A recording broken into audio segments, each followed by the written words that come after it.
형제가 여러분 안녕하세요. 오늘은 2월 7일 화요일 강한 자 여유 있는 사랑이라는 제목으로 로마서 15장 1절부터 13절까지를 묵상합니다. 1절 믿음이 강한 우리는 마땅히 믿음이 약한 자의 약점을 담당하고 자기를 기쁘게 하지 아니할 것이라. 자, 바울은 믿음이 강한 우리라는 것은 특별히 로마에 있는 유대 성도들을 얘기하는 것 같아요. 유대인들이 자기들이 특별히 먹지 말아야 될 까다로운 율법의 규례를 가지고 믿음이 연약한 이방인 크리스찬들에게 여러 가지 족쇄를 채웠습니다. 너희는 왜 이것까지 못하고 이것도 해야 되고 저것도 해야 되고 많은 규례를 가지고 그들을 짓눌렀습니다. 그래서 그 유대인들은 자기를 기쁘게 하는 것의 목적이죠. 결국은 율법을 지키면서 자기 만족, 어떤 자기 기준으로 모든 것들을 다른 사람들을 받아 주었다는 것입니다. 그래서 바울이 얘기하는 것은 믿음이 연약한 자의 약점을 담당하는 것은 그 사람의 기준에 의해서 생각하고 그 다음에 그 사람의 다름을 바라보고 인정하고 섬겨주고 희생하고 내 것을 포기하라는 것입니다. 여기서 내 것이라는 것은 하나님의 절대적인 기준, 본질적인 부분에 대해서는 우리가 타협할 수가 없습니다. 내 기준, 남의 기준이 없어요. 하나님의 기준을 따라야 합니다. 그러나 방법적인 면에서는 기준이 다를 수 있습니다. 그래서 내 방법의 기준만 붙잡지 않고 다른 사람의 방법의 기준을 인정하고 바라보고 그 다음에 그렇게 설 수 있도록 도우라는 것입니다. 그런데요, 이제는 우리 각 사람이 이웃을 기쁘게 하되 선을 이루고 덕을 세우도록 할지니라. 그래서 다른 사람을 섬기고 사랑할 때 선을 이루고 덕을 이루어야 된다는 거예요. 내가 원한만 해서 나만 좋으면 안 된다는 것이고요. 다른 어떤 거짓된 방법, 잘못된 방법, 막 이렇게 스닉하고 막 이렇게 트위스트되는 방법으로 하면 안 된다는 것이고요. 모든 사람의 마음을 따뜻하게 하고 풍성케 하고 그 다음에 이 사랑에 넘치게 하는 어떤 그런 선한 방법으로 사랑의 희생과 포기를 통해서 이것을 감당하라는 것입니다. 왜냐하면 3절 그리스도께서도 자기를 기쁘게 하지 아니하셨나니 기록된 바 주를 비방하는 자들의 비방이 내게 미쳤나이다 함과 같으니라. 예수님께서도 자기의 기쁨, 자신의 유익을 구하지 않았습니다. 그러면 십자가 지셔 이 땅에 오시지 않으셨죠. 자기의 권리를 포기하셨고 그리고 고난받으시고 고통받으셔서 결국 하나님의 뜻을 이뤘습니다. 그래서 사랑에는 권리 포기가 필요한 거예요. 내 권리 인정받고 나를 위하는 그 권리를 포기하고 하나님 앞에 내어드리는 것이 그때 다른 사람을 우리는 품을 수 있다는 것이죠. 5절 이제 인내와 위로의 하나님이 너희로 그리스도 예수를 본받아 서로 뜻이 같게 하여 주사 한 마음과 한 입으로 하나님 곧 우리 주 예수 그리스도의 아버지께 영광을 돌리게 하려 하노라. 돌봄과 케어움과 섬김의 목적은 사랑의 목적은 바로 하나됨을 얘기합니다. 하나되어 한 마음으로 한 입으로 결국 하나님을 찬양하는 것, 그것이 바로 하나님께서 원하시는 하나님의 공동체를 이루어가는 것입니다. 여러분, 하나님은 하나시잖아요, 그죠? 여기서 발견되는 하나님은 한 분이시고 하나님은 영광 받으시기에 합당하신 분이고 하나님은 우리가 한 마음이 되어서 한 입으로 주님을 찬양하기를 하나님 기대하신다는 것입니다. 하나님의 하나 되셨듯이 우리도 하나됨이죠. 그래서 다른 사람을 품고 다른 사람을 섬기고 다른 사람을 사랑하고 다른 사람을 돌보는 이유가 있다면 우리가 하나 되기 위해서요.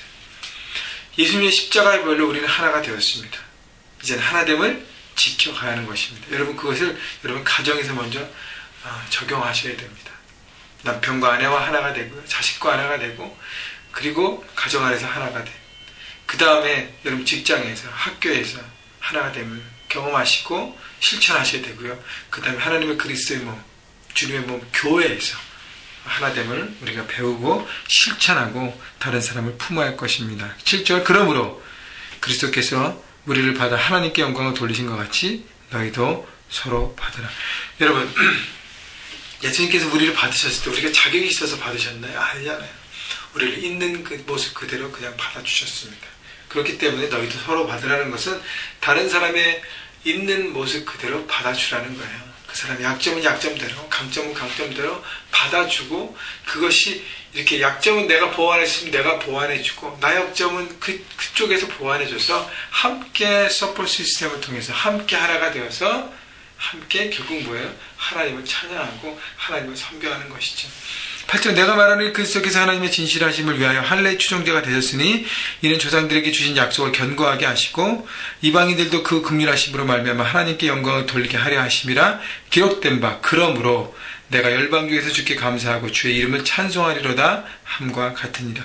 예수님께서 하나님의 뜻을 위해서 할례의 추종자가 되신 것은 아브라함의 후손, 다윗의 후손, 이스라엘의 몸에서 나신 것입니다. 바로 그것은 이스라엘의 조상들에게 주셨던 약속을 이루시고 견고하기 위해서 이스라엘도 다시 한번 붙들기 위해서 오셨고요. 그 다음에는 그것이 끝난 것이 아니라 십자가를 지심으로 모든 사람의 죄를 담당하셔서 이방인들에게도 긍휼을 베풀어 주셔서 결국은 열방 중에 주님을 드러내게 하신 것입니다. 모든 열방에게 하나님의 구원의 프로젝트를 선물로 은혜로 주신 것입니다. 그래서 열방 중에서 주께 감사하는 것입니다. 10절 또 이르되 열방들아 주의 백성과 함께 즐거워하라 하였으며 또 모든 열방이 주를 찬양하며 모든 백성들아 그를 찬송하라 하였으며 12절 또 이사야가 이르되 이새의 뿌리 곧 열방을 다스리기 위하여 일어나신 이가 있으리니 열방이 그에게 소망을 드리라 하였느니라. 여러분 열방 계속 반복되는 데가 열방입니다. 모든 나라와 모든 족속. 여러분 나 혼자 구원받고 하나님의 자녀가 되는 건 부끄러운 일이에요. 나 혼자만 기쁘게 하는 삶, 부끄러운 삶인 것입니다. 여러분 가정에서, 여러분 주변 사람 중에서, 직장에서, 삶의 현장에서 이웃들에게 여러분 돌아보시고요. 그들을 품을 수 있는 넉넉한 하나님의 사랑을 품는 그릇이 되십시오. 그리고 그들을 품으십시다. 잃어버린 영혼들을 향해 나아가십시다. 여러분 하나님의 마음은 온 열방에 있다는 것입니다. 또 하나는 선교를 위한, 우리가 멕시코와 베트남에서 우리 형제교회가 특별히 집중해서 기도하고 사역하고 중보하고 있는데 선교를 위한 중보기도, 그 다음에 물질로 드리는 것, 그 다음에 단기 선교로 동참하는 것. 이제 3월 달에 저희가 이제 기도 중인데 멕시코 단기 선교를 또 준비하고 있습니다. 또 동참하고 여러 가지 모양으로 함께 하면서 하나님의 뜻을 우리가 바라보고 있는 것입니다. 여러분 나에게 열방은 누구죠? 꼭 선교지에 있는 사람뿐 아니라 물론 그 사람도 다 포함되지만 내 이웃과 내 직장 동료와 내 주변 사람들 중에서 예수를 믿지 않는 사람들이 다 열방입니다. 여러분 그 사람 중에서 혹시 하나님의 은혜 가운데 있다가 지금은 은혜를 저버리고 그냥 하나님을 떠나서 사는 사람들, 그 사람들이 여러분의 열방이에요. 그들을 리칭아웃 하십시오. 중보하면서 그들에게 다가가십시오.